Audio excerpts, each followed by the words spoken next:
Thanksgiving is that magical time of year where we all get together with loved ones and collectively realize our families suck. So instead of sitting around the table and arguing about the election or being asked for the billionth time in a row why you aren't married or why you haven't had children yet, allow us to present you a healthy alternative to throwing hands with Aunt Pam. Yeah, aloha college basketball. It's feast week. We got more hoops than you can stuff into your Thanksgiving turkey. Auburn is soaking up the sunshine in a loaded Maui Invitational. Alabama is trying to hit the jackpot of NIL in Las Vegas, and so many more SEC teams are hunting down good wins in paradise. Plus, the Avisich family is getting together for Thanksgiving. The Arkansas Razorbacks might not be heading to an MTE this year, but they have a huge college basketball game in Kansas City against Illinois. Is this a must-win game for Coach Cal and the Hogs? Finally, Mark Sears doesn't always have to score for Alabama to win, and the SEC had some strong championship level showings in a few of their MTEs this week. We'll talk about it in the rebound. All this and more today on the Hoop Southbound Show.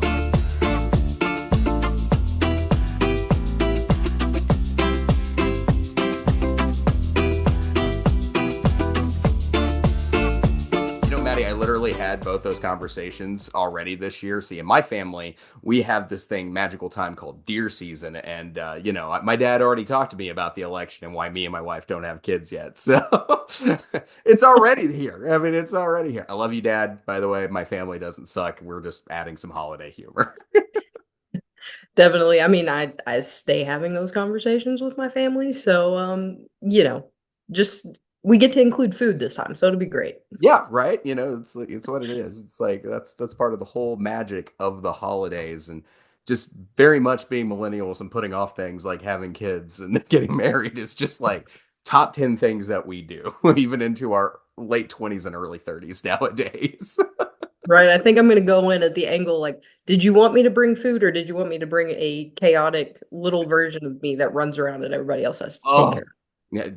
No one needs no one needs a little me like that is a terrible, terrible. Let's talk about basketball. Let's go up into the rebound because we had a big week of hoops again this week, and let's start things off with Wednesday night. That was our first big game of the week, where the Alabama Crimson Tide took down Illinois in the CM Newton Classic, 100-87. Maddie, what were kind of your thoughts on this game between Illinois and Alabama? So kind of when they started to turn things around a little bit and really get going. So I miss kind of the struggle bus that we saw Alabama have at the beginning of this game. But they found out how to win as a team, which is what the biggest takeaway for me from this game, because we talked about last week, Mark Sears can't be the only one putting up points for Alabama. And we saw this week they found out how to win basically without Mark Sears because Yeah. he wasn't much of a help in this game. No, not at all. And here's what impressed me about this when Alabama struggled from three in this game, they found a way.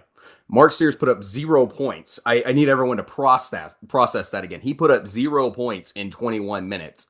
They still found a way. To me, that was like the biggest takeaway from this game for Alabama is that this team is good enough with the collective whole to win basketball games, and not just basketball games. Good competition too, because Illinois is not a joke. Like, sure, we don't know exactly how they're going to fare in the Big Ten this year, but they seem to still be a team that's going to be pushing for the NCAA tournament. So you're beating tournament quality competition with your best player not having a good game and about as bad as a game he possibly could have. Yeah, he was still positive in the plus minus, but I mean, he's putting up no contribution really on the offensive end at the end of the day. Mark Sears was just not in this game. The Tide were able to find this victory despite that, with him not playing the last 11 minutes and 27 seconds. And it wasn't for an injury. Rather, Oates just simply, or Mark Sears simply told Nate Oates it wasn't his night, and he kept and keep his teammates in. Completely unselfish play there. I love the quote here by Grant Nelson. He said Mark Sears realized other guys were playing well and told Coach Oates to sub him out. It just shows his leadership to let those guys come in and hoop. That was all him. I couldn't agree with Grant Nelson more. Yeah, he's a leader on this team. Mark Sears is a leader on this team, and he's showing that even when he's having a bad night, that, hey, my teammates are playing well, play them. The win is more important than me racking up stats for the National Player of the Year award. I don't even think that's a thought in his mind. He wants to win. And guys like Grant Nelson, LeBaron Filan, Aiden Holloway, Latrell Wrightsell were the guys who stepped up in this game and got Alabama a W in this one. And that's really what matters at the end of the day. And that's what's really got me excited. Maddie, did you have any other thoughts on this game? Yeah, you mentioned some of those other guys that really stepped up. LeBaron Filan definitely made a huge contribution in this game.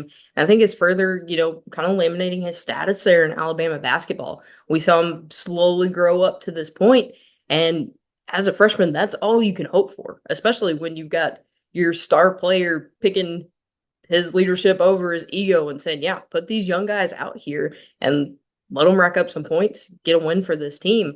And I think LeBaron Filan is probably exactly who he had in mind here.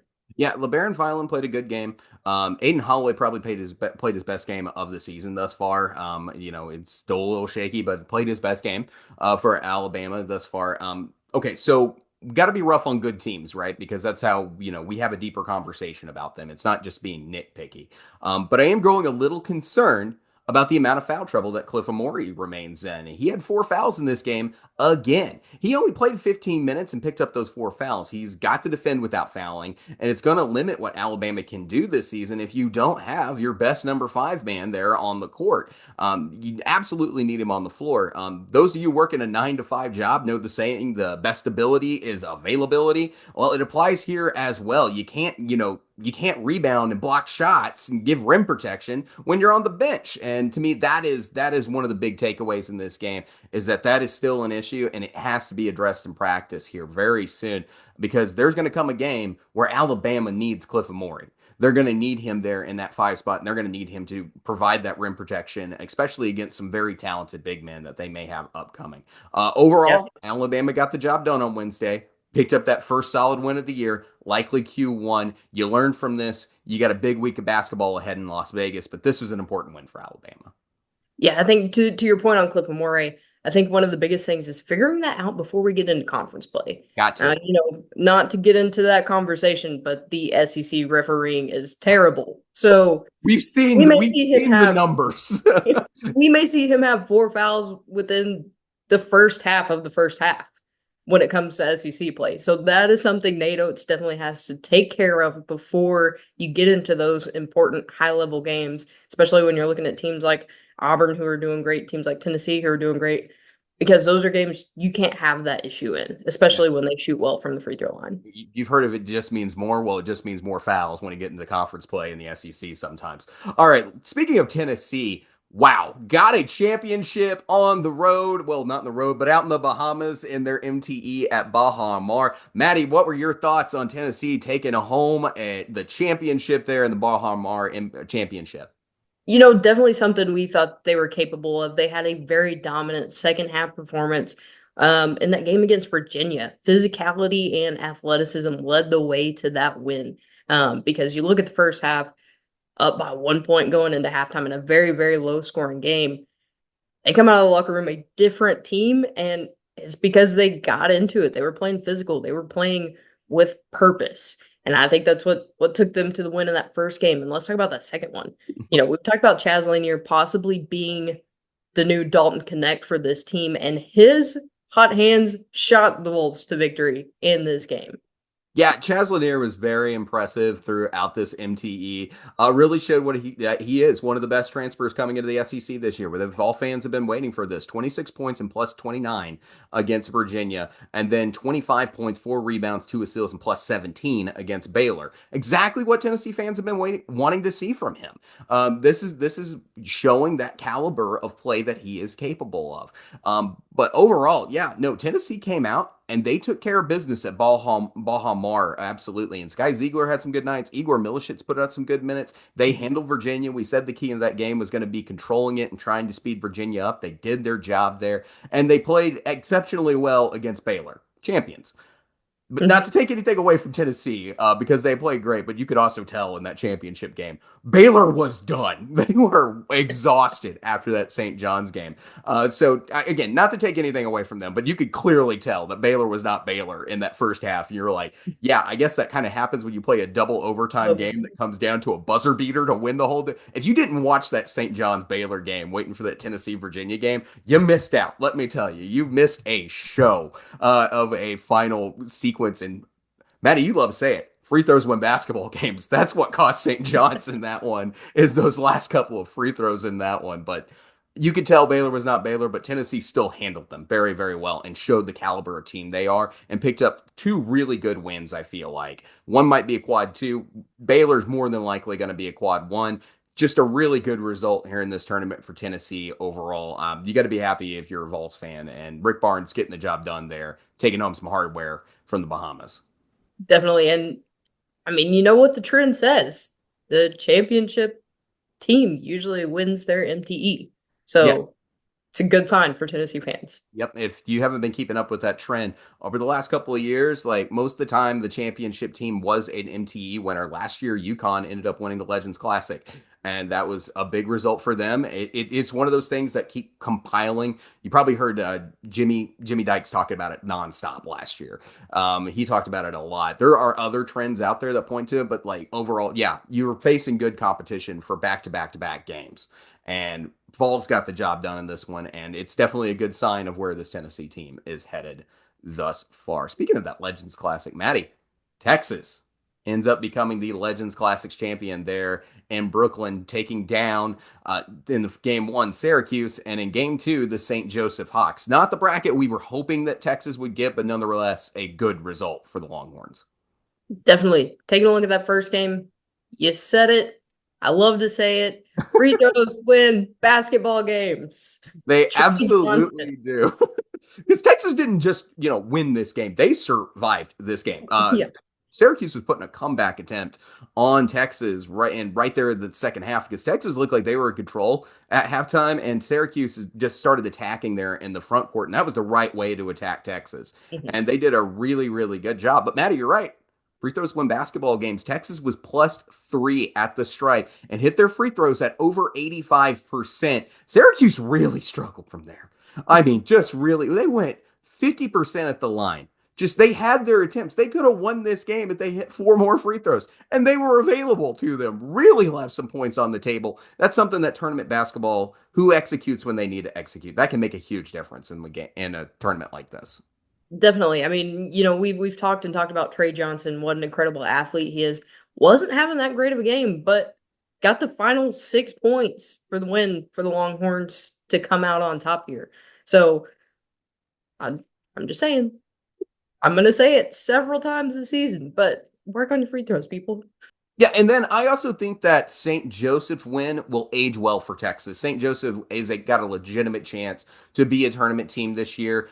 They play in a multi-bid league, one that normally gets 2 to 3 spots there in the Atlantic 10, and they look like they're one of the better teams out of there. And that was on full display when St. Joseph came out, and they beat a pretty darn good Texas Tech team in their first game in the Legends Classic. This will come across as it won't come across as the flashiest win on the resume for Texas, but them beating St. Joseph in that championship game will be a quality result for them, whether it's a good quad two or a decent quad one win. So we'll see how that kind of plays out in the resume when the net comes out. But overall, I think Texas got the job done here. It's not the highest quality of results, but you win a championship, you get the job done, and you walk away with two pretty good wins coming home from Brooklyn. So I think you got to feel good if you're a Texas fan. Yeah, I mean, we talked about in that Alabama game, coming together and learning to play as a team. You got 4 players in double digits on the scoreboard for this game. So I think, that is a great start kind of to the season because we saw some games where Trey Johnson basically had to do it by himself. Yeah. And, one player is not going to win a basketball game for you. So I'm glad they're kind of figuring out how to move some other players in, get some more, positional sets going. I think that was the big thing in this St. Joseph's game that gives me some hope for the rest of their season that they are going to be who we thought they were. And speaking of another team out there that's doing well in their MT, we need to really note this one because we're recording. I think right now, if you turn to like ESPN or something, the game should be on because the show comes out at 8 o'clock Central, and I think the tip off was 7:30. But Vanderbilt plays for a championship today in the Charleston Classic. We told you guys like Vandy could make a run in this tournament. I don't know. I don't know how it's going to go against Drake today or how it's going to turn out because we're recording right now. But either way, taking 2 games in the first MTE with Mark Byington, that's a tone setter, man. Vanderbilt's really got a good result here. If they did win it, which I don't know if they have or not yet for obvious reasons, that's just an incredible run. But taking two, what a result. Yeah, I mean, like you said, excellent start for Mark Byington and the Commodores. You've got to be excited if you're a Vanderbilt fan. This gives you, I mean, not the best of the best when it comes to competition, but they were losing to a lot worse teams last year. Mm-hmm. Mm-hmm. You had a lost Presbyterian at this time last year, and here you are. You beat Nevada, who's in the Mountain West Conference. That was a multi-bid league last year. A team that's probably going to do all right out there this season as well. And then you come in, beat Seton Hall out of the Big East, so you got a Power Five or Power Five win now.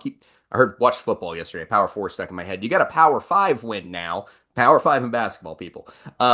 Against Seton Hall, and here you are against Drake. I know it's a new coaching situation here, but that team's already beaten Miami. Like that, they got some good wins behind them. This is a really good result, depending on how it goes tonight for Vanderbilt, where we go from good result to incredible result. So checking out that Vandy game because it was kind of like we told y'all don't just pick Vandy last in the SEC this year. They may finish last, but they're a lot better. They're a lot better basketball team. And I thought that got really shown right here in this Charleston Classic. I have no idea how they play against Drake tonight. I'm going to be watching with interest. But I swear, honestly, you need to pay attention to Vandy because it's not a pushover game. It is not going to be an easy game when it comes down to conference competition this year. Look out for Vandy. They're going to shock a few people. It's the whole reason we got Hawaiian shirts on today. Let's go to this week in basketball. It's the early season, but this is what we've been waiting for. We are going to Hawaii. Well, the Auburn Tigers are anyway. It's the Maui Invitational, one of the biggest events in Feast Week, and features some of the best basketball teams in the country. This tournament's absolutely loaded, guys. Game one for Auburn, they will face top 10 Iowa State and one of the best teams in the Big 12 this season. For game two, they'll either face one of the best mid-majors in the country in the Dayton Flyers or ACC frontrunner North Carolina. And then in game three, the other side of the bracket has American Conference favorite Memphis, back-to-back national champions, the UConn Huskies, Colorado, and Tom Izzo's Michigan State Spartans. Legendary coaches, conference championship contenders, blue blood programs. I have no idea who is going to win 3 games in this thing. This thing is wild. Betty, what are your thoughts on, what's going to be just a wild week out in the islands? Yeah, I mean, Maui is always an exciting tournament, but I think this is going to be one of the best that we've seen in a while. I mean, last year had some of the top contending teams. This year, again, some of the top contending teams. North Carolina looks to be the best matchup for Auburn on their side of the bracket for obvious reasons. They're excellent again this season. They've got some great, returning players. They've got some RJ great Davis, yeah. transfers and amazing freshmen as well. And then the other side of the bracket, that's honestly where I see them having the most trouble. We've got exceptional coaches running exceptional programs, key in there, Michigan State and UConn.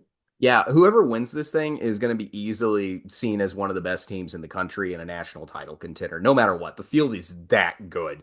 Does Auburn have a chance to win this thing? Sure.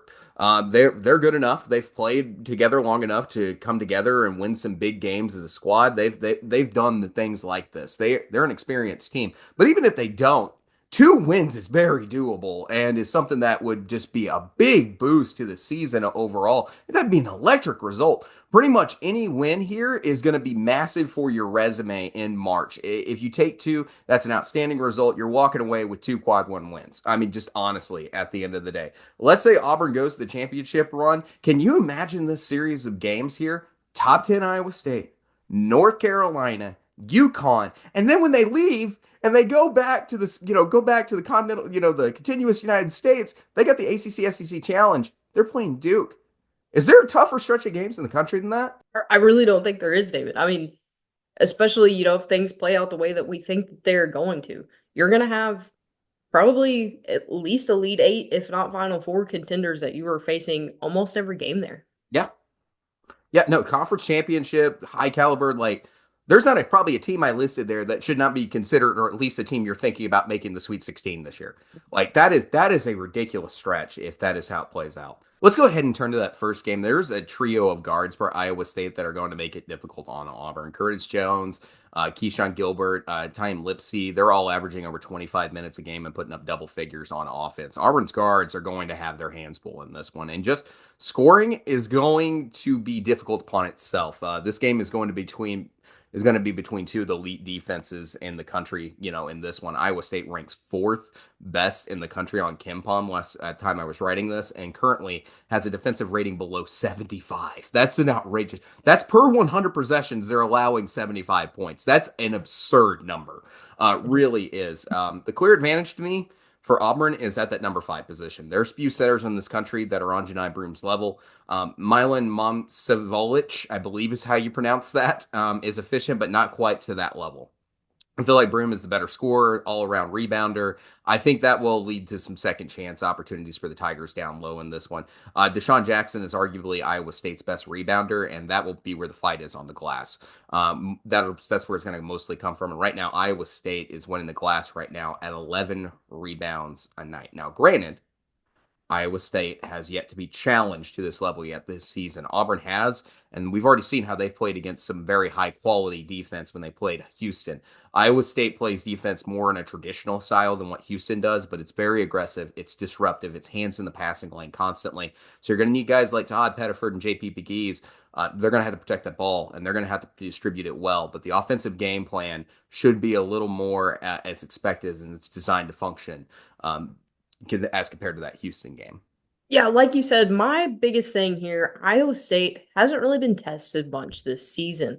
We saw some of their best players enter the transfer portal and or graduate. So we've got this new team. We've got some guys that obviously are playing very well.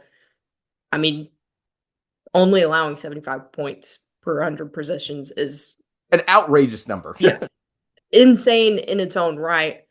But also, what kind of offense have they been facing? Like you said, they haven't faced an offense quite like Auburn's, where you're going to have a lot of threats coming at you at once. You're going to have the perimeter threat. You're going to have, obviously, Janai Broom racking up points down low, who oftentimes can grab his own rebound and score off of that. So I think that's going to be the biggest thing to pay attention to with Iowa State. While they look amazing right now, I think they've got some blemishes there in their record that haven't come to light yet. Look, they've got returners. Like Lipsey was really good last year, and this was a good defensive team last year too. I know what you're saying. We're still early in like what feels like exhibition time almost. With some of these games where it's like better than practice games. Like kind of situation when some of these teams are facing, but I still figure that Iowa State's going to be a good defensive team this year. They were last year, and they've got leaders on this team who returned for them. So it's not just a massive concern for me. I think it's still going to be very, very tough. I think it's going to be a very, very tough game for Auburn one way or the other. And it's a huge opportunity depending on how these games go for them. I still think I like Auburn in this game, but it's going to be really, really, depending on how this shakes out defensively, it's going to tell us a lot about this game. All right, so let's talk about some of who they might face there in round 2. So Deron Holmes is no longer playing for the Flyers. For those of you who watched Dayton last year, he's in the NBA now. He's with the Nuggets. Key players to watch out for on Dayton. Nate Santos has the ability to light it up from 3. He's the Flyers' leading three-point field goals made leader right now, is currently hitting at over 44.4% from deep. He's one of the returners on this team. At every time I've watched Dayton, he seems to be the energy guy. If he's having a good game, Dayton seems to be having a good game. The another returner on this Dayton backcourt that's solid, and he really stepped up his game, is Enoch Cheeks. Cheeks is the team leader in rebounds, points per game, steals, and game high points. Dayton's has faced P5 competition early this year, but this trip to Maui is going to be a major step up in competition for them. If Auburn faces them, I really like Auburn's odds. Tigers are just experienced and the more talented team, but certainly this is still a challenge in this one. Maddie, any thoughts on maybe North Carolina? Yeah, I mean, North Carolina is probably their team to beat on this side of the bracket. Like I said earlier, Absolutely is. they're going to be one of the best teams in the ACC. You've got RJ Davis, who came back for the Tar Heels. He is obviously one of the best players in the country and on a very, very good North Carolina team.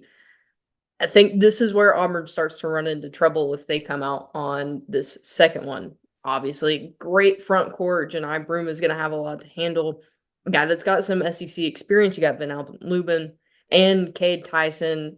Haven't really lived up to their expectations for this season quite yet, but maybe now that they're facing some higher competition, we see a little bit more out of them. I definitely can see that happening. There's also some really great guards for this North Carolina team: Trimble, Ian Jackson, Kadu. Just a lot of guys who can make some contribution for North Carolina. If you get North Carolina, advantage North Carolina or advantage Auburn in the front court, but it's going to be demanding on Dylan Cardwell and Jedi Broome because they have to run the floor in this game. They have to run the floor. You cannot get caught out in a track meet in this game, and that's what North Carolina wants to do. I don't think Auburn is a team designed to play that style of basketball. They got a few guys who can, but it's not overall the team design. Control and transition defense, those are going to be the keys for Auburn if they face North Carolina there in game two. Other side of the bracket, let's hit that real fast. I'd say the other side of the bracket is the weaker side of the bracket, but make no mistake. There's some good teams over on that other side of the bracket. UConn is a darn good team this year, and they're showing that, yes, a three-peat of a national championship is on the table this season. We got a long way to go to March before we give that conversation a little more merit, but yes, this team's good. You're going to find that you're going to have to find ways to shut down Alex Caravan, Liam McNeely, and Solo Ball if you face the Huskies. Top 10 offense, top 10 defense here early in KenPom this season. Dan Hurley knows what he's doing, and this is the biggest challenge in the tournament Auburn could possibly face in this tournament as well. Likely tournament favorite here in UConn. Maddie, thoughts on Memphis, Michigan State, and Colorado? You know, David, I'm a little offended. You said that's the weaker side of the bracket. You got some fantastic teams. You got UConn, like you said, you've got Memphis, who has PJ Haggerty, one of the best players for Clemson last year, putting up 22.5 points per game and shooting free throws at 86.1%. That's what you need to beat a team like Auburn that plays very physical, that's going to take you to the free throw line quite a bit. And then you've also got Tyrese Hunter, another fantastic player on this team, 13.3 points per game, 4.5 rebounds, also shooting in the 40% on field goals and 3-point and over 80% from the line. So, I mean, I think the key to if Auburn gets Memphis, do not foul. Yeah, That's I, hard, I agree with but that. do Do not not foul. foul. And then we look at Michigan State. You can't count out Tom Izzo, obviously one of the best coaches to ever January, step on a February, basketball Izzo, court. April. Um, but then you got Jaden Atkins that leads his team in points, 14.6 points per game. And then down low, you got to look at Jackson Kohler, who leads the team in rebounds, an excellent, excellent player in the front court that could give Janai Broome a run for his money. And then the last team that we need to touch on, the Colorado Buffaloes, a good team. I think they'll be decent this year. They lost a lot though to the transfer portal this offseason as well. They did. And they They yeah. Yeah, definitely so. They aren't the team that they were last year at all, but they do have a couple of good players. You've got I I honestly don't even want to say this name because I know I'm going to get roasted for it at some point. Jakimovsky, who is their leading scorer at 14.3 points per game. And then you've got Trevor Baskin down low, who's one of the best forwards on this team. Also shooting around 10 points per game, but he pulls down 7 boards a game. So a decent asset in that front court, but really looking at this team, Auburn's going to have to worry more about the backcourt than the front court. Okay, real fast. Who do you got winning this tournament, and where does Auburn finish? I'm going to go second, and they lose to UConn. Okay, I'm gonna go. Auburn finishes third, and their loss is to North Carolina. Really tough game there, but it's tough run of competition. And then I say UConn is going to be my champion. It's the newest MTE on the college basketball stage, and it's causing quite a stir. Viva Los Aggies and the Tide will roll the dice in the Players Era Festival in Las Vegas. Before we get to the games, David, this is one of the most controversial MTEs during Feast Week that got announced earlier this year. Yeah, for those of you who don't know, the selling point of this MTE is the massive NIL payout for those playing in this. We're going to get off actual hoops here for just a second and talk about this stuff because it's big. Each team participating in this event is promised a payout of $1 million in NIL. That's a big NIL check for college basketball. Additionally, the champion of the MTE is going to get another 1.5 million. Second place gets 1.25. Third gets 1.15 and fourth gets 1.1 million. Those are huge payouts for this event. Now, here's the controversy in all of this. This MTE could first violate NCAA violate NCAA rules. According to Sportico, which obtained a two-page FAQ sent to the tournament operators and schedulers, the NCAA reiterated that its bylaws make it impermissible for athletes to receive NIL money in exchange for participating in an MTE, even if that money first is routed through a collective. Everwonder, which previously has said that it's been working with the NCAA, has sought to distinguish that money and its paying to collectives as being tied to athlete NIL opportunities with sponsors outside of competition. To those who didn't take NCAA governance in law school, it's against NCAA rules to receive form of pay to play. That's the issue here. It's a little more complicated than that, but that's more or less like the root of the issue. But that's the down and dirty. I remember messaging my professor about this in law school about how this MTE when it was first announced, and I asked like, how is this not pay for play? And he was like, I'm glad you're thinking critically about this. Yeah, it's interesting, and so take that as you will. This is a complicated issue that we're dealing with here. We don't know what the NCAA is going to say, what they're going to do about this, but I don't even know if it's even going to matter that much, or if that's even the biggest controversy behind this event, because there's other issues at stake here. Like, what about actually getting paid the money that you're promised from this? To me, that's the biggest issue in this whole thing. There's a lot of people around college sports who straight up don't think this is going to be sustainable and that teams might not get the money that's promised to them. In the past, there have been big events, solo games or 2 or 3 game events, which have promised to pay schools a couple of thousands of dollars to play in neutral sites for some event, and just getting a fraction of what was promised to them.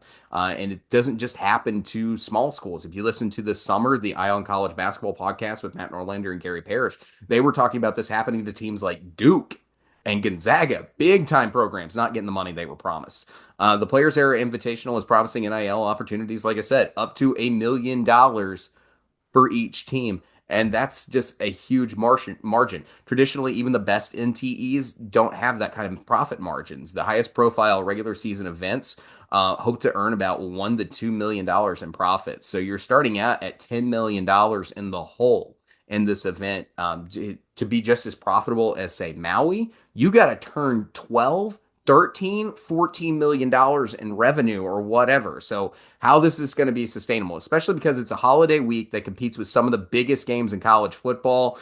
The Dallas Cowboys, the Detroit Lions, and the NFL play on Thanksgiving, and it eliminates a ton of families who are traveling to see, family or hosting Thanksgiving dinner at their house and trying to get people to come to Las Vegas for this. They have, since we last talked about this, secured a TV deal, but it isn't with ABC or CBS. It's just a deal with TNT and Max. That's not bad, but it's certainly not the level that you need for high generation volume. And we're like we talked about, college basketball viewership is down 15% over the last couple of seasons. So is the money going to be there from the TV standpoint of things? Rick Giles, this is from the Sportico article. He's the president of the Giselle Group, which hosts a number of MTEs that we're going to be watching this week. And he's also the guy who organizes the CBI. He's straight up said their math does not work based on the market. Their expenses will be over $10 million and the revenues will be considerably less. So somebody will have to fund a deficit in the range of $9 million to ensure that players are getting paid. Now, the counter to this, is that this event is backed by a group called Redbird International Media Investments, a subset of Redbird Capital Partners, and that is a multi-billion-dollar investment firm that comes out of the United Arab Emirates. So the people behind this have money, but I've said it on the show, and I'm going to say it again. I am a lawyer. I am not your lawyer. So this is not legal advice for anybody out there. So do not take it as that. But I'm saying this, as my law professor once told me, it is not illegal to break a contract. And if you think the courts are going to have your side on this, litigation is also expensive. And you could rack up a litigation bill that comes higher than the money that you're actually owed. So demanding those liquidated damages could be a bigger expense if you end up not getting paid. So in short, I smell something sketchy going on here, and it's a little weird. And I look, I could be dead wrong. These people could pay everything that is promised to them. This MTE could be a huge success. Everyone leaves Las Vegas a winner because that always happens, and we do it all again next year. But that doesn't mean I can't be a little bit worried about the storm that's coming on, to rain on your day on the beach on this. And we may never really hear anything about this again after this. It might come out in a Sportico article. Not everybody reads articles on sports business. And your common fan has no idea what went down. Just like your common fan has no idea what's going on in the house case right now. The Players Era Festival doesn't. If the Players at Era Festival could also just not come back next year, and the NCAA drops all their issues in this, and then nobody gets the money they're paid, and the whole story just floats away into the ether. Guys, I don't. If you want to know more about this controversy surrounding the Players Era Festival, I went ahead and put some of those articles in the description. Feel free to check those out. But at the end of the day, there's a lot surrounding this, and like I said, my biggest concern is that teams may not get paid the money, and they may only get a fraction of what they're owed. And there are like some contingencies that they've put out there for, according to the Players Era, to pay like $250,000 to teams if they can't do what they're promised here. So there's all sorts of things out there. Maddie, quickly, your thoughts on this? I know we talked about it this summer, but your thoughts on the Player Era Festival? Yeah, I just don't see it being realistic in any way, shape, or form. You've got a lot of stuff going on in Las Vegas. So if people are going to Vegas, they may not always have their butts in the seats. Uh, I mean, you're going to have a lot of teams that have high quality fan bases that are going to travel for things like this. Maybe look at it as a vacation, like a lot of people do for Maui. But also, like you said, there's a lot of factors in there. It's Thanksgiving. Some people aren't going to want to miss time with their family. Um, and then it's just not as profitable, I think, as they're hoping for. Unless they just have a whole lot of buy-in from, other unknown factors that we don't know about, like in terms of advertising or things like that. I just don't see them being able to cut the checks that they're promising. I mean, we're talking about like I said, $10 million up front. They're talking about expanding this thing next year if they do it again, and I just don't know where the money's coming from. Like this investment firm and Everwonder and Redbird, like all this money that's backed up there, like you're gonna, if you're looking just to like, okay, we're gonna do this, we're gonna take a loss for a couple of years and then see how it turns out. I mean, that's a huge market risk, and I don't know how your investors are gonna respond to it. But like, I don't want to just turn into a sports business podcast here today, but I just understand the point we're talking about right now is that this does not feel sustainable. And I want you to watch some of the crowds in these MTEs this week and some of these neutral sites because not all of them are Maui. And Maui's a big deal. Maui's a big deal tournament, and they're playing in a much smaller venue. But look at some of the empty seats at some of these sites that you go, some of these tournaments you watch this week. Because the truth is that a lot of this is to generate tourism money, and a lot of this is to, help make small profit margins like $1 million, $2 million. But overall, that's part of it. So the cities kind of help out, and there's all sorts of stuff that's there. This is a huge ask. This is just completely groundbreaking, mold breaking, everything else. So like I don't know how it's gonna work out. I really don't. And I don't know if you can generate that kind of money for college basketball in November like that this early in the season. Las Vegas is probably a great spot to do it in, but I don't know if the money that they're talking about is actually sustainable. I can see this thing continuing, but that profit or the NIL money being turned way the heck down to where it's something actually sustainable at that point. But just my thoughts. Let's talk actual basketball now, Maddie. Yeah, I mean, first let's look at Alabama. This MTE could be absolutely huge for them. After that loss to Purdue earlier this year, they dropped several spots in the polls. I made some analysts kind of question what this team is actually going to do this season.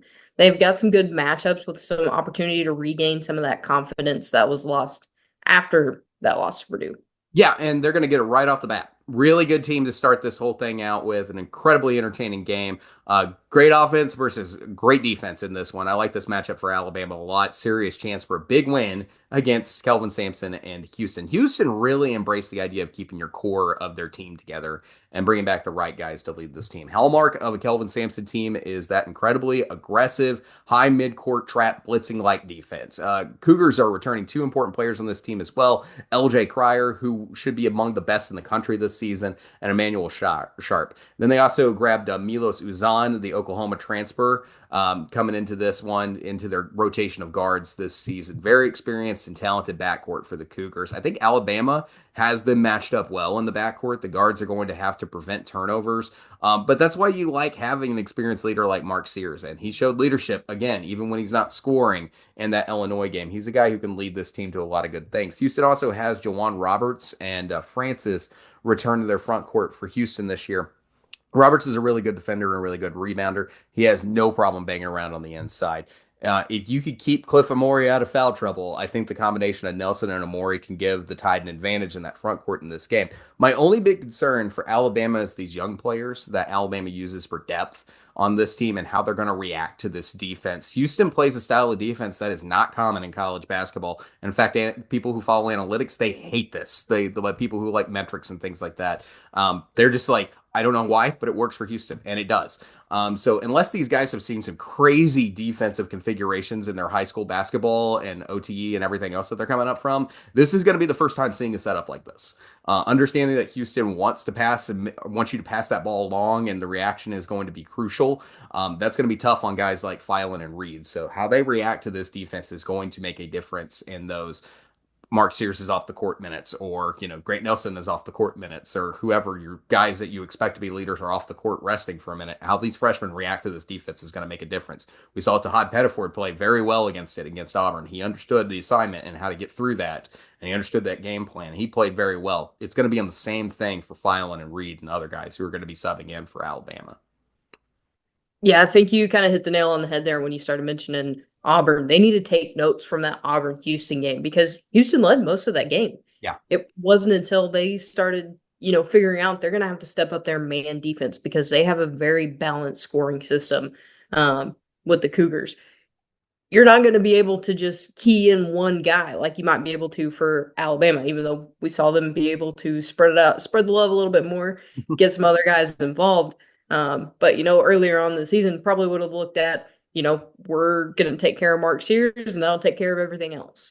You're not going to be able to do that with Houston at all because everybody that's going to be on that floor can shoot the ball. They're going to be able to get you points on the board. So I think Alabama's definitely going to have to key into, making sure that they have some solid man defense and then also making sure to stay out of foul trouble. Yeah, absolutely. All right, let's turn to that game too. When you think of high level elite recruiting basketball players, the first school that comes to your mind is Rutgers, right? Of course not. But that's kind of what Rutgers did this offseason. Knights went out and they found got 5 stars Ace Bailey and Dylan Harper on this team. And yeah, those guys are leading this team. When you look at Rutgers, they're like the Big Ten's version of Georgia this year. Not the team you expect. And then you look at the roster and go, these guys got some dudes. So like, yeah, this is going to be another game that I like for Alabama, but it's going to be a challenge. There's some talented guys on here, and there's going to be a lot of NBA players, future NBA players on this floor during this game. I like the fact that Alabama's got the experience in this one. They're just kind of next level in this competition.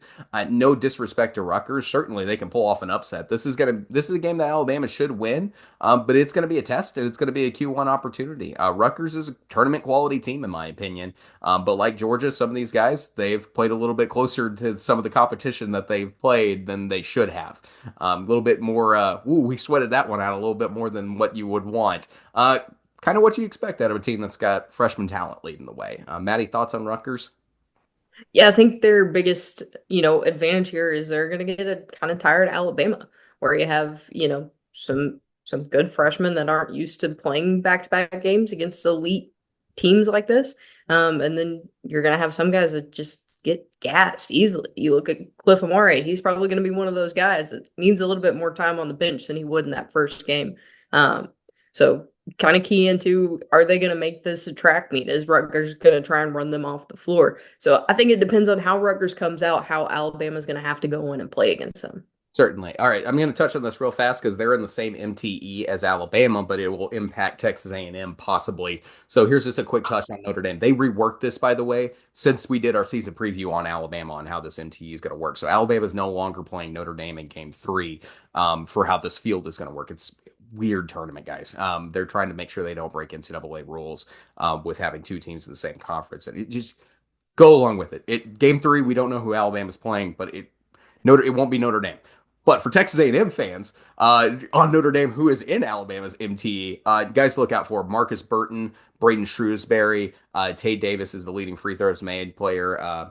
You got some guys on Notre Dame who can play a little bit of basketball, but overall, I might call Notre Dame like the weakest team in this tournament in this field overall. But just in case Texas A&M faces them, those are the guys to kind of be looking out for here on the Impact MTE with Alabama, who Alabama will not be playing in their own MTE when it comes to championship round in the Players Era Festival. Make it make sense. It does make sense, but it's more complicated than it needs to be. Let's go to the Texas A&M side of the bracket. Yeah, the power MTE side. Texas A&M is currently ranked at number 23 as we're recording. They've got some proving to do. With the loss in their opening game to UCF and not many Power 5 opportunities since outside of Ohio State, Texas A&M has the opportunity to gain some major ground and respect in this MTE, playing some of these, Power 5 teams and then teams that are just good basketball teams that are going to be in the tournament. Yeah, a lot of tournament competition on this side. I think all four of these teams on this side of the bracket are tournament I think Texas A&M's bracket's worse than Alabama's bracket. I know Alabama's got the bigger game against Houston, but Rutgers and Notre Dame are a little bit more bubble team-ish. I don't even think Notre Dame's going to make the tournament, but like you got a bubble team on that side. This is four really good tournament teams, and this is the more balanced one that's going to be a fist fight for try to be the winner over here. For Texas A&M game 1, they're going to be playing Oregon. Dana Altman has this Oregon team going right early in the season, and their big man, Nate Biddle, is a problem to deal with in the front court. That's where the rebounding war is going to take place for the Aggies. Biddle is averaging a double-double to start the season in points and rebounds, but the backcourt is going to have their hands full too. Oregon has a couple of guys who could step back and shoot. Keyshawn Bethelmy, Jackson Stelstad, and Jaron Tracy. I hope I'm not mispronouncing any of those names. I think that's how you pronounce them. I haven't watched enough Oregon basketball yet to pick up all the names yet. But yeah, those guys are averaging 20 minutes a game. They're putting up points, and they're hitting it over. They're hitting 1.2 3-point field goals made per game or better to start the year. Wade Taylor, Zert Phelps, got to chase those guys off the perimeter, got to be disruptive to Oregon's offensive game plan there in the backcourt. This is going to be a tough matchup and likely will be a Q1 chance if Kim Pomp looks like the net right now. So, yeah, really good opportunity here. Oregon's a good team. They're not the best team in this field by any means, but they look like an NCAA tournament team, and Dana Altman's a good coach, y'all. So that one's going to be tough. Let's jump to that Creighton game because I think this is the one a lot of people paying attention to as one of the teams that could win this MTE. Before the MTE started, Creighton is coming off a frustrating loss against Nebraska. Creighton should come into this MTE a little angry and looking to bounce back. This Blue Jays team has some very, very high expectations this year.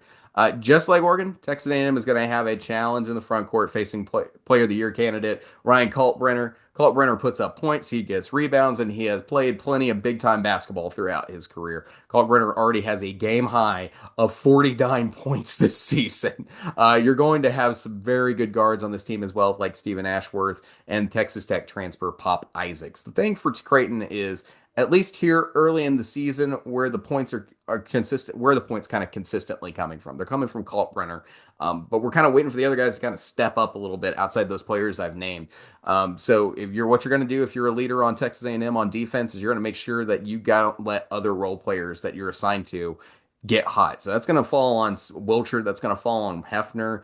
And, make sure guys like Neal and McAndrew don't get going in a game like this for Creighton. And I think that could be the difference in here. But that's going to be a tough matchup against probably one of the best teams in the like. When I pick my top three, Creighton's probably one of the top three teams I've got circled in the whole field of the Players Era Festival. Maddie, thoughts on either one of those games? Yeah, I mean, I think for Texas A&M, you are, like you mentioned, you're going to be looking for guys like Payne. You're going to be looking for guys like Garcia.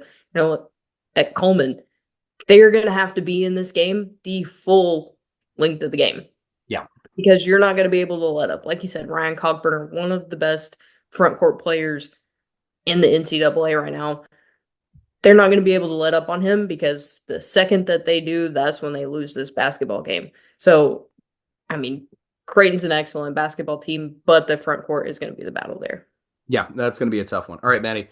Where does Alabama finish? Where does Texas A&M finish? Who wins the Players Era Festival? I mean, I think if Alabama can get past Houston, that's a tough defense. I think they have a chance to win it, but I'm up in the air. I don't know, David, because Houston's a good basketball team. And we saw how they played against Purdue. And if Alabama takes that kind of slide that they did, we could see them lose in the first round.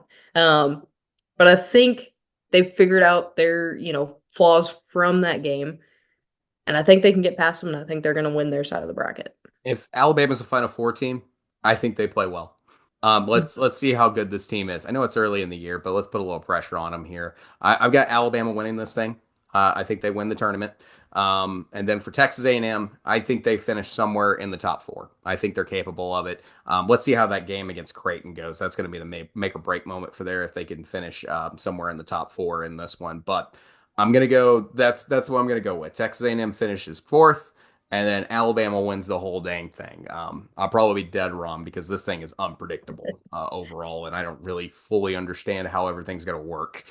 So Yeah, I've got Texas A&M at third in their the Power MTE, yeah, just because I think they do take a loss against Creighton there, but win that third game. they've got weird tiebreakers in this thing too, folks. Like they like it's almost like we're gonna make it up as we go. So don't be alarmed. Worry about the quality of the wins first. Like that is your concern here. The NIL money thing will sort itself out, at the end of the day. But let's talk about other basketball games going on this week. It's not all about MTE action. The Arkansas Razorbacks have a huge game in Kansas City. They'll be facing Illinois on Thanksgiving Day. Maddie, your thoughts on this basketball game? This is a must-win game for Arkansas. I mean, with the only blemish, which You're going must win. You're going must win. I'm going must win, because I mean you don't really have any blemishes on your schedule as Illinois. Really, the only loss being to Alabama. This team is going to be a good win for the Hogs. When it comes to Illinois, Arkansas needs Big Z, Fierro, and hopefully a healthy Trevin Brazil, and hopefully like a 90% Jonas Adu. I'm not putting too much on him, but I need him to be back at like a good playing capacity so they can crush this Illinois front court. Hogs backcourt defense has been incredible, and we need that to stay to keep the mild backcourt of Illinois at bay. I want to point out that I think Kim Palm is a little dishonest on Arkansas right now, and it's just because it's a computer system. Like they've got Arkansas ranked 40th right now in Kim Palm. I don't think Arkansas is the number 40 team in the country, especially when you look at these last couple of games with them dealing with all the injuries. They've played the last several games with only 7 dudes because they have all the injury concerns on this team. So I think it's slightly dishonest right now. According to what we've heard, TB should be back for Arkansas in that Maryland Eastern Shore game on Monday. So we should get a little bit of a knowing his health status. Jonas Adu is still I don't know. Well, we don't know when we're going to see Jonas Adu on this team, but they really need him. They really need him. As far as your opinion on this being a must-win game, I want to talk about this in the end. This is a game that Cal and Arkansas need to win. It's not like must-win, I think, in my opinion, but they really need to win this one. They need to win this one, or the Miami game, in my opinion. Right now, that Miami game after Charleston might not be as good because we're getting close right now to where that situation where this is starting to shape out a lot like Kentucky in the 2022-2023 season when they had an awful non-conference resume. The metrics weren't that good for Kentucky on this team. They got blown out by Gonzaga on the road, and we got to January, and that team had no good wins to show for it. And that team made the tournament, but they got a 6th seed, and Kentucky had much higher expectations to start the season than that. And they thought the team would end up being a top 16 seed, just like Arkansas kind of feeling like we should be a top 20 seed this year if you're Arkansas. Instead, that team ended up with a 6th seed, and it went chalk in the tournament. Ended up with a team with a seed that doesn't give you an advantage to make it to the second weekend.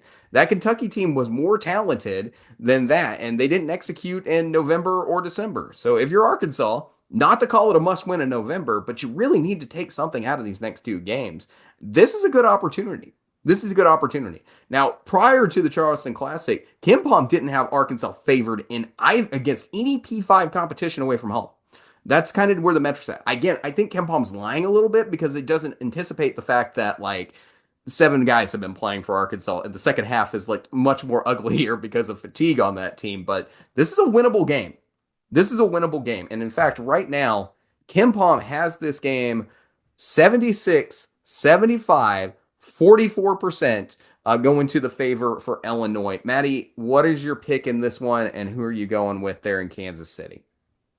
I'm going to go Arkansas here because, like I said, this is a game that they need to win. We're going to be in Kansas City. A lot of Hog fans will travel for this. Hog fans travel well. I think that they're going to be able to pull this one out, especially if you give some of these guys some rest. You're able to, recoup a little bit of that injury status, especially when you look at Nelly Davis, who, we keep getting is not fully healed with his wrist injury, and Trevor Brazil, if he's back and playing the basketball that he should be playing. Yeah, that's going to be the thing. It's going to be Arkansas's injury and health and everything else. I'm with you. I like Arkansas's chances to win this one. I'm picking the Razorbacks, and it's stressing me out. It's Yeah, stressing me especially out because I feel like I'm jinxing my own team right now. But like this is a game they should win if they're healthy, and that's going to be the caveat. If they're not healthy, like obviously circumstances change. Like if you're on that 7-man rotation right now again, or 8 and TB's got limited minutes. That I don't know. I don't feel as confident in that. If you got 9 guys who can play, we're in a much better spot here in this one, and I favor Arkansas on that one. But here's where it comes down to where I think Illinois is best in the front court at the beginning of the year.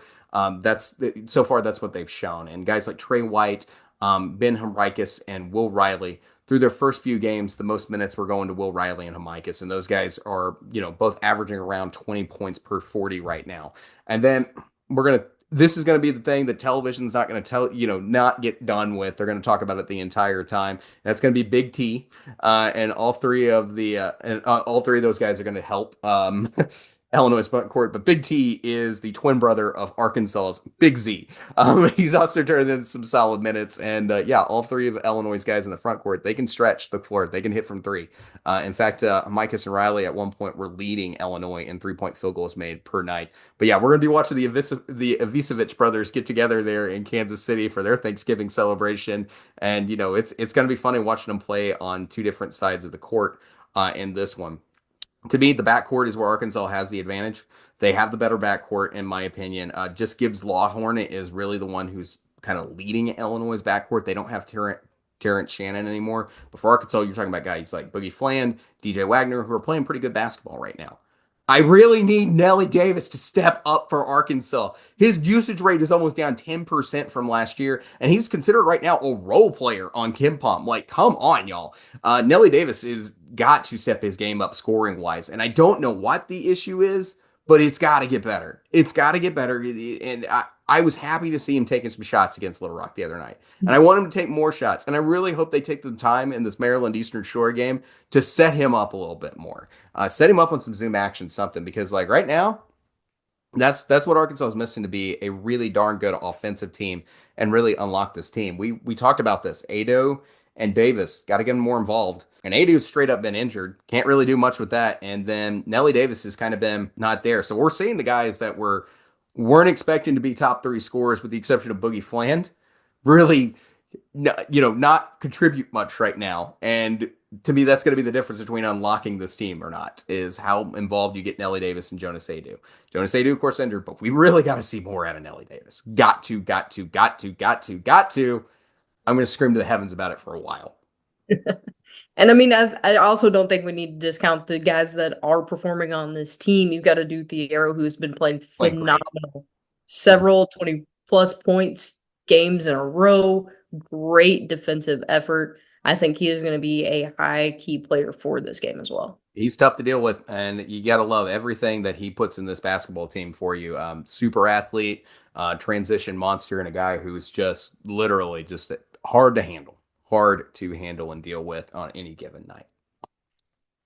While not everyone will be partying in Hawaii or playing a big game in Kansas City, there's tons more MTE action with huge opportunities for several teams in the SEC.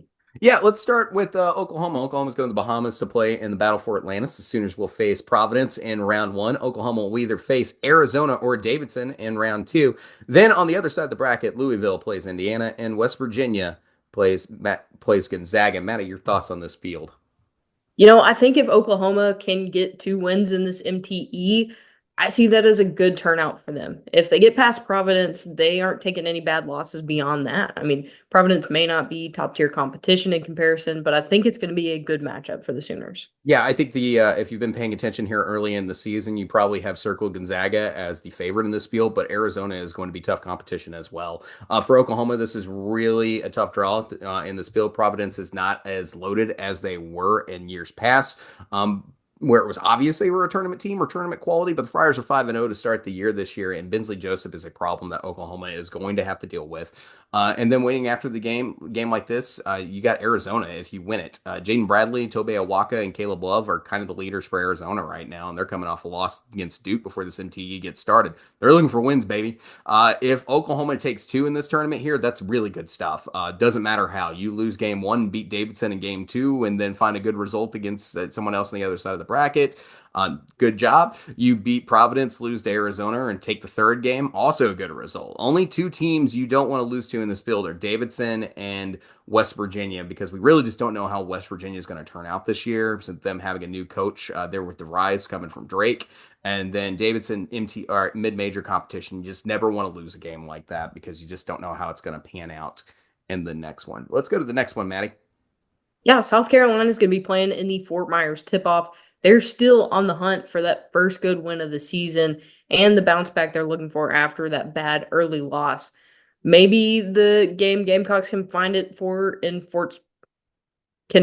is in Fort Myers. South Carolina will face Xavier in round one, and then round two, the Gamecocks will either face Michigan or Virginia Tech.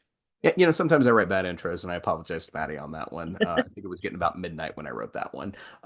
Yeah, let's look at everything. All these games should allow South Carolina a chance at a quad 2 win.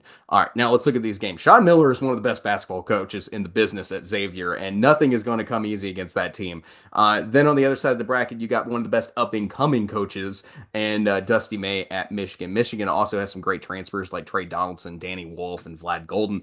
Virginia Tech is likely your weakest competition in this field with some bad losses already on the resume this year. There's a lot of coaching talent in this field, and every game is going to be a fight for South Carolina. There is no reason, though, that South Carolina should finish worse than third in this. That said, it's going to be really tough to finish any higher than third in this as well in this field. But that's where this is, and this team really needs to start putting some resume points together because a possible quad 4 loss against UNF is not something that you're looking for. Maddie, any notes on that Xavier game before we move on here? Yeah, so going into this, Xavier is 5-0 to start this tournament. Some of the players to watch, you got Ryan Conwell, 18.2 points per game, 2.2 assists, and shoots 51.9% from the field, and 52.6% from three. That's shooting. And then you got Zach Freemantle down in the front court, 15.6 points per game, 7.2 rebounds per game. Also shoots 50% from the three and 52.9% from the field. So those are guys that are going to be adding some numbers to the scoreboard.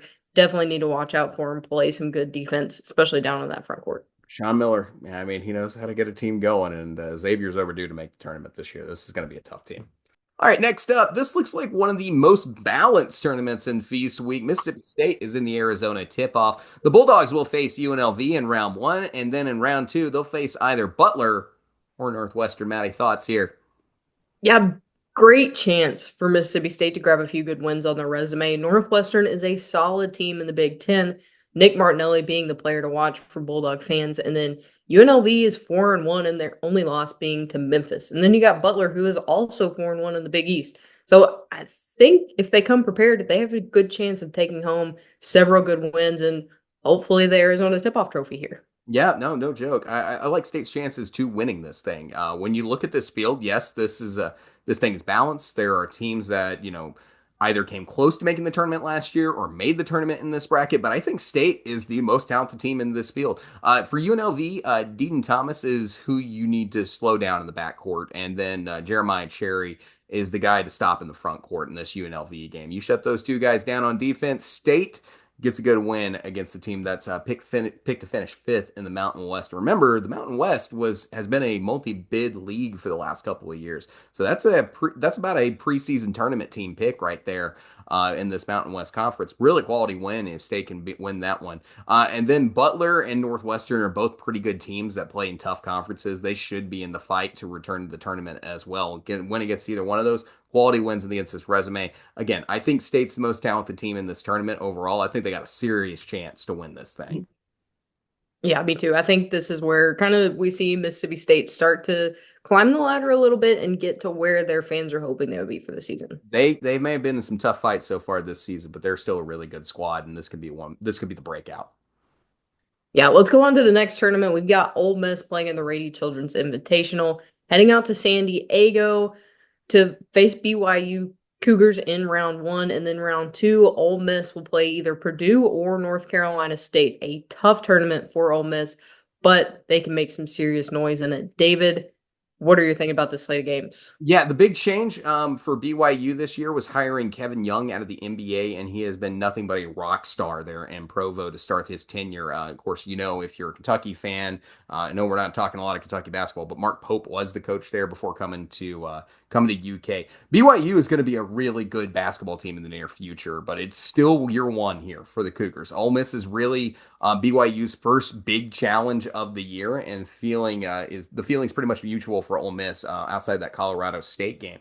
Igor Denham is going to be the guy to watch for BYU. Other side of the bracket, North Carolina State is not the super hot team North Carolina State that we saw in March last year. I think they're going to play a lot more this season like the team like we saw in November to February out of North Carolina State last year. But yeah, they're obviously not the favorite in this field by any means, but Purdue, they look like the favorite in this tournament, and they got guys like Braden Smith, Fletcher Lawyer, who are going to be names to look out for in that backcourt there for Purdue. No more Zach Edey, but there's still some really, really darn good players on this Purdue team, and that front court's still a really good front court on this team as well. If you can beat Purdue, that's just awesome here, but Ole Miss getting a win against BYU would be really, really good, and I think a second place finish in this field is very doable for Chris Beard and Ole Miss. Your thoughts, Maddie? Yeah, I'm seeing second place here. Ole Miss obviously has a really great chance to get a good win, especially if they come out and play Purdue well. That is definitely going to give them some points in their favor. Absolutely. All right. So sometimes you don't have to travel to paradise to go to an MTE. If you're Florida, you've already got a place everybody wants to go vacation in their own backyard. The Gators are heading to Disney World. Well, rather the Gators are heading to Kissimmee, Florida. Not Kissimmee. Kissimmee. I made this mistake last year too. Kissimmee, Florida for the ESPN Events Invitational. Florida looks like the favorite. They'll face Wake Forest in round one, and then game two, Florida will either face Minnesota or Wichita State. Maddie, your thoughts here? Yeah, Florida has a good chance to come out and win this one. While they have some good competition, I truly think they are the best team in this tournament. And as long as some of those outside factors don't creep into the gym with them, I think they're solid. Basically, a home tournament for them, so we can expect basically a home court advantage here for the Gators. So I think that gives them a little bit of a bump. And along with their talent level, I don't see any issues with them winning this tournament. They are the most complete team in this field, in my opinion. I'm with you. You got Walter Clayton, you got Will Richard in the backcourt, then you got guys like Sam Alexis, Ruben Chinyelu, and Alex Condon, all there in the front court. This is a good team, and Florida is just this is the biggest mismatch I feel like in this field. That doesn't mean there's not some quality out here, and it doesn't mean that Florida's just going to walk away with this one. I've got some thoughts here as well, but before we even start that, Does anybody remember when Wichita State was one of the best basketball teams in the country and they were insanely good and they were like the best team in the Missouri Valley Conference? That just seems like a lifetime ago. How weird that is that we're there now. Their era in the American Conference has just not been that good to them. But yeah, let's look at this a little bit further. Wake Forest is a team that's trying to get back to the NCAA tournament. That is like their primary goal this season. They're really close. Hunter Silas is the guy who can take that team there. But the rest of the team for Wake has got to step up for them to accomplish that goal this season. Then for Minnesota, this is their first year. This is their first test of the year against better competition. Dawson Garcia is playing at a higher level than his teammates and a lot of people in college basketball. He's the guy for them. The rest of the team right now is just not producing to that level. We'll see if Minnesota has some step up during this week. And then I got caught in my millennial basketball memories with Wichita State there a little while ago, but I think Wichita State is the team everyone might be overlooking in this field, just because they haven't had really just a good tenure for a while. But the Shockers have some guys who can play ball this year: Justin Hill, Corey Washington, Beverly, Xavier Bell. This team has some serious has had some serious tests to start the year, and they got a few good wins out of it. Notably, that win against St. Louis. They haven't played extremely high competition yet, but that's still a good team they beat. Would not shock me, pun intended, if we see Florida versus Wichita State in the title game. And who knows, Wichita State might be a decent Q2 or Q1 game for Florida, depending on how the rest of the season goes for them. Yeah, it's some good competition, good chance for high quality wins, especially on a neutral floor. Neutral. Um, but yeah, I don't see Florida having an issue with any one of these teams. Maybe we see some uh some exhaustion when it comes to that last round of games. Maybe they slip up, but I think that's probably the only way that we don't see a win here. Just a bad game, bad shooting night. Yeah, that would be really what would hold Florida back from winning this thing. All right, so here's the other action happening this week that's not part of MTEs. On Monday, Arkansas will take on Maryland Eastern Shore. On Tuesday, Kentucky faces Western Kentucky out of Conference USA. On Wednesday, Tennessee plays UT Martin out of the Ohio Valley. And then Missouri will play Lindenwood. On Friday, Vanderbilt takes on Tennessee Tech. Kentucky gets Georgia State. LSU plays Northwestern State. And Texas plays Delaware State. And then finally, on Saturday, Georgia takes on Jacksonville. Look, I know football is really still dominant in everyone's mind. I know it's like rivalry week in college football, but folks, make some time for some hoops this week. This is a really good week of college basketball. And really, this is like, to me, one of the weeks that kind of define the start of the season. It's Champions Classic, and then you got Feast Week right here. This to me is really what sets up the rest of the season to me, and really lets you know that it's college basketball time, because we only got a few more weeks of serious football left before we start bowl mania, and then the playoff will be important, but like that's pretty much the only thing that's left that grabs my attention when it comes to college football after the conference championship game. So make sure you get some time to watch some football, or get some time to watch some hoops over Thanksgiving as well. Definitely so. It's going to be a fun week of college basketball. We're going to be watching. So let us know what your thoughts are. Let us know who you got picked to win their tournaments, and then what tournament do you think is going to be the best one out of all of these? That to me, that's a good question. What do you think is going to be the best field? That's the comment question of the week, guys. Which MTE is going to deliver the best entertainment value for this week? All right, guys, if you have not already, please like and subscribe. Drop that comment in the comment section, and we will catch you guys next week. And oh, by the way, next week's going to be a huge week for the next show, because it's ACC SEC Challenge Week, and then we have a massive weekend slate ahead. This is what happens when football gets over with. We've got some huge games coming up. We'll be talking about that stuff all next week, and you're going to get multiple shows from us next week, so be ready for that. So like and subscribe, and we'll see you guys soon. Thanks, guys. Have a great week. Happy Thanksgiving.